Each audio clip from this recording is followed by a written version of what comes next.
Good morning, TDP, and welcome. This is Ainsa, and I'm going to do some more kind of introductions and some hints and tips for Reign of Chaos Season 1. Before I start, as hopefully you would have heard by now, our thoughts and prayers are with Pri and his family after their bereavement that they suffered yesterday.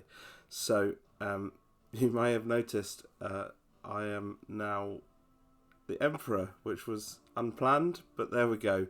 But no, our thoughts and prayers are with Pri, and hopefully he will be back gaming soon. In the meantime, we need to prepare for the whole point of Reign of Chaos, which is wars. Now, if I start at the beginning and just have a look at the rankings. So if you click on the Reign of Chaos and go to the season tab, you'll see the ranking. Now, we're not doing too badly. We're in 12th. What we want to do at the end of this season, and the season is another 40-something days long, is finish as high up in these rankings as possible. Now, if you see, these are all alliances from states 161 through to 168. And we compete as an alliance. So we, TDP, are competing against all these other alliances, some of which are from our own state, like GAR and AOK, and some we'll know from Clash of Province wars, like VIP and Gunners of 168.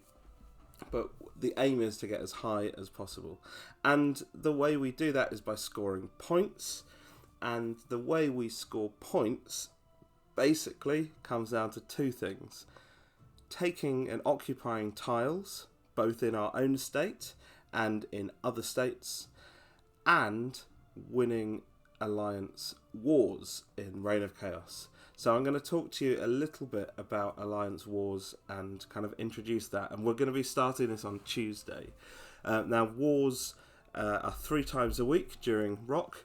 They're on a Tuesday, a Thursday, and a Sunday, and we'll find out as we go along really how that's going to work in terms of opponents and that kind of thing. But I want to kind of talk to you through a couple of tactics and how it works.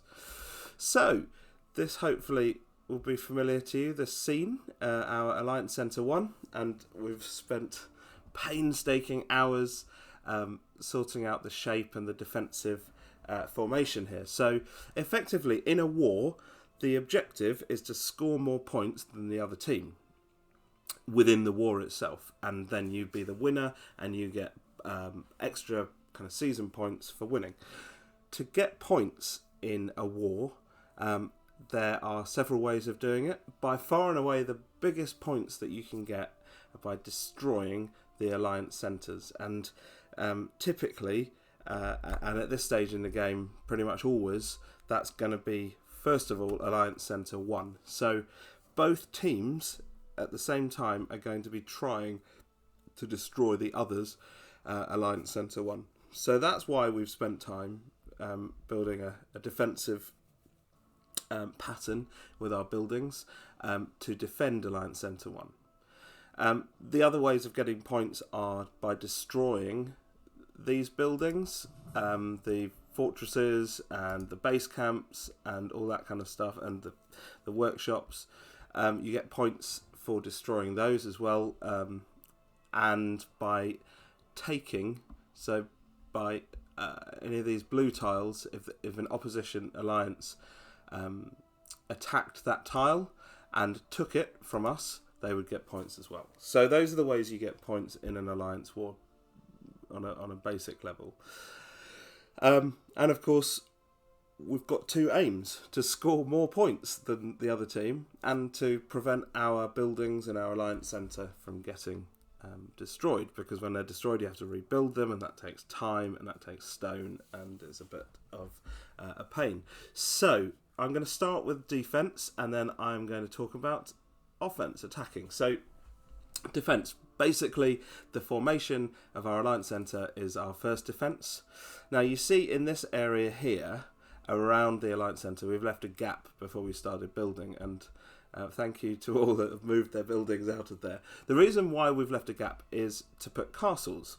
We want castles in here, our own castles, to help defend. Because what is going to happen in a war is the opposition team will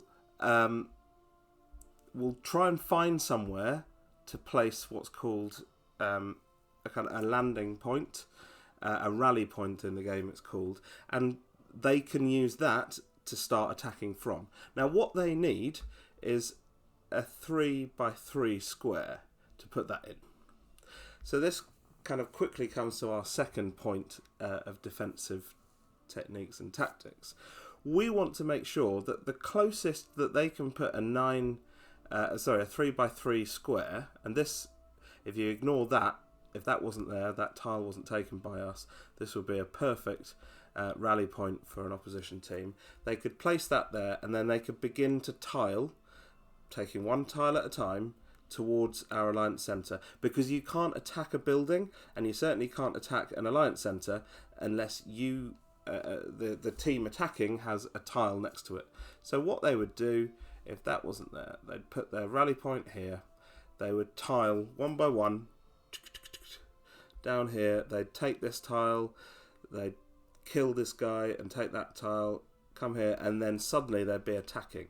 And they'd attack, destroy, attack, destroy, attack, destroy, attack, destroy, attack, destroy, attack, destroy.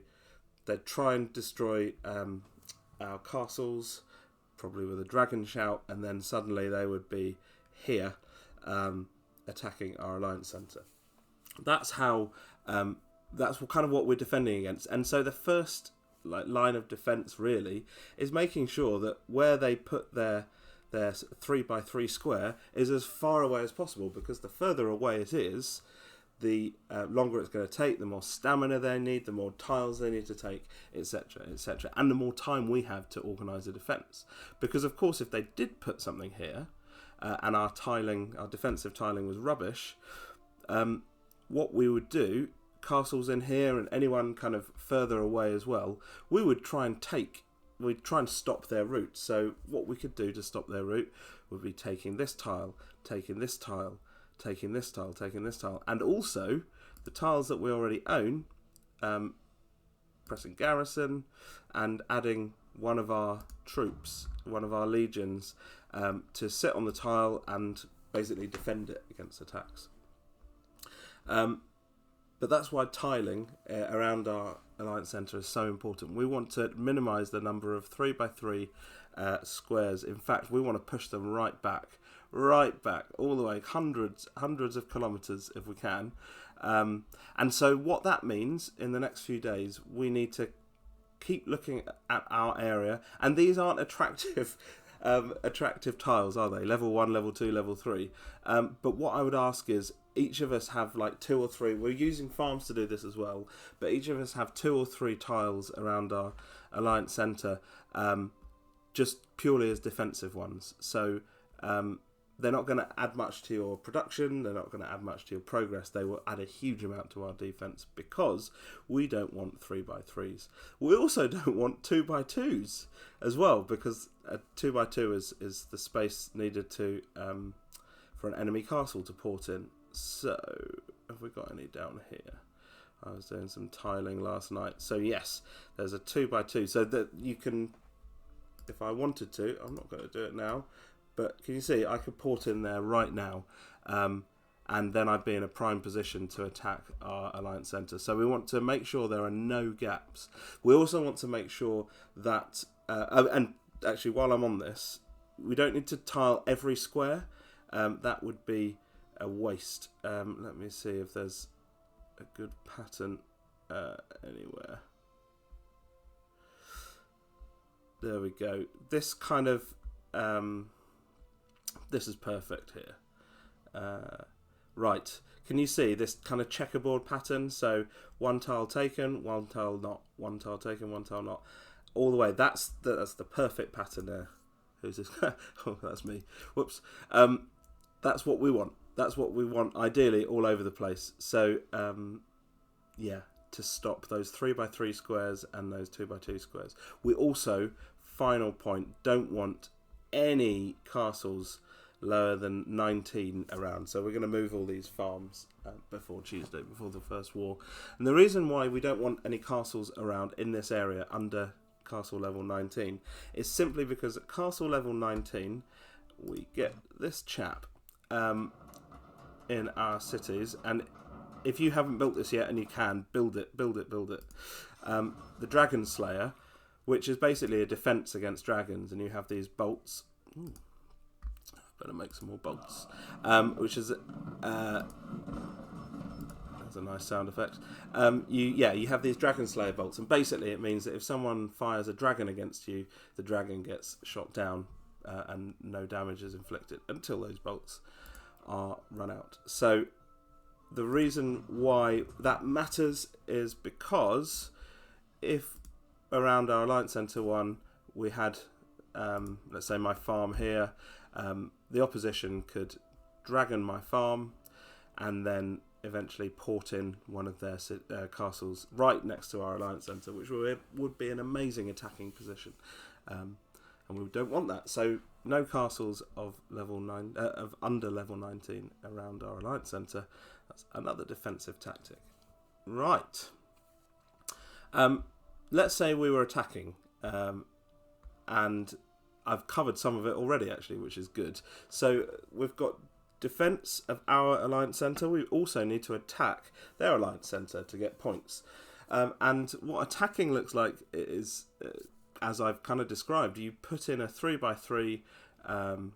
Here's a nice 3. Well, no, that's the same one before. If that tile wasn't taken, a 3x3, we put that in, and then we work together. And the thing is, attackers need to port in. You get a free teleport near the rally point as an attacker. So you teleport in, and then we work together to tile here towards the opposition Alliance Centre, with the aim that we start destroying buildings and eventually destroy the Alliance Centre itself. And of course they will be defending, and it can be quite messy. So actually one key thing for defence and attack is that we keep the chat window, and I've hidden part of it this morning just to maintain some respectability. I think we're attacking somebody at the moment, it looks like. But we need to keep the alliance chat reasonably clear so that we can kind of issue directions and orders and keep people updated about what's happening. And that, as a very basic overview, is it, to be honest. Our first war will be on Tuesday. We'll send some mails out before that. And I think particularly I'm interested in whether you fancy being part of the attacking team or the defensive team, because we need people. You can't do both simultaneously. We need people defending and we need people attacking simultaneously. I don't quite know when the war will be on Tuesday. It will be sometime sometime after 8 a.m. game time, so 0800 hours game time, which for me is 11 a.m. It might be different for you. It probably will be, because I don't think many of you are in the UK. Other than that, final thing to say is, so this is the Alliance leaderboard, where we're doing okay. If you click on Alliance Intel, you can see how people are contributing, how you are doing compared to other people in the Alliance. I should say this is important for several reasons. First of all, by the end of the season, you've got to be above 10,000, because, as it says here, season contribution needs to reach 10,000 to claim rewards. The rewards are worth claiming. We're talking orange heroes, not chances of orange heroes, actual orange heroes, and season 1 rock heroes and that kind of thing. It's really, really good. So as a bare minimum, you want to all be above 10,000. And the other thing is, this is a reflection of our alliance scores. So this is our alliance score, 54,000. That's made up of Not quite this, because the alliance score doesn't take into account stone donation. That's irrelevant and doesn't count towards alliance score. It really, you're looking at season points and war destruction value. So your war points basically. So the main ways to get season points: take tiles, take more tiles, abandon them, take more tiles, abandon them. That's the absolute key here. I always love this this screen. For as long as I've been playing, it messes up the pictures, so you get some interesting matches. So if you're easily amused like me, you might like that. Right, I'm going to stop there. Have a great weekend, everyone, and I look forward to fighting alongside you in Reign of Chaos Wars. See you soon. Fire your questions, add your comments, all of that. I'm really feeling the love with this, so thank you. Let's keep growing together and keep going together. See you soon.